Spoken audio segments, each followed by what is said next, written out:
and welcome to Selfie Torah.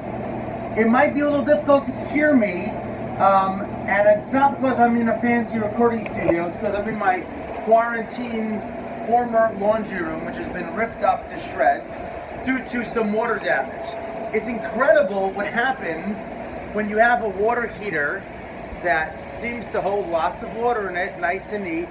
There we go. And then a tiny little crack at the bottom or a little bit of corrosion, and suddenly you have to deal with commercial dryers and dehumidifiers and a direct hole into my bathroom next door because of all the ripped up walls. So, what's easy? Music is easy. Music is beautiful. Music is sweet. What's interesting is that King David is criticized for calling the Torah music.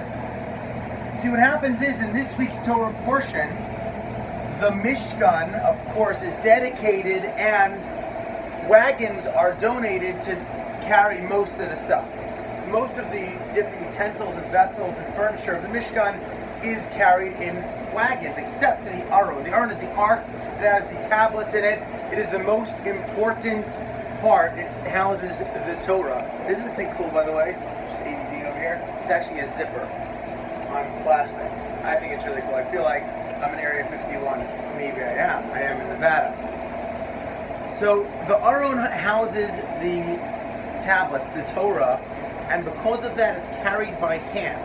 The Talmud tells us it's to teach us a lesson that you can't take an easy way out, a shortcut. Oh, just put in the wagon, let an ox or a horse or a llama drag that wagon. It's got to be hard work. It's got to be detailed. It's got to be carried by hand. Now, King David made that mistake, and he actually used a wagon to carry the ark, and did not end well.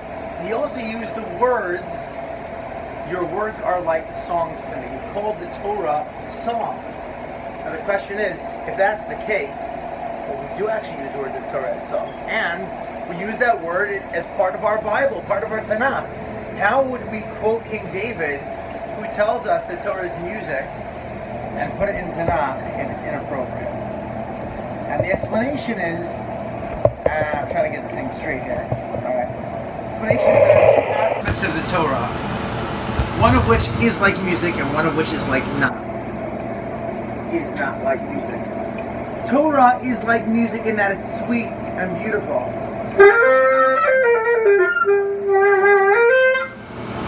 Torah is not like music in that it's not done just as recreation. Torah has to be taken seriously, has to be carried, can't be put in the back of the wagon. And if you do, you might just end up with a leak. And you might just end up with messed up walls and garage and floors and no laundry room and weird UFO plastic zippers in your house. So, with that in mind, have a Nagila Shabbat.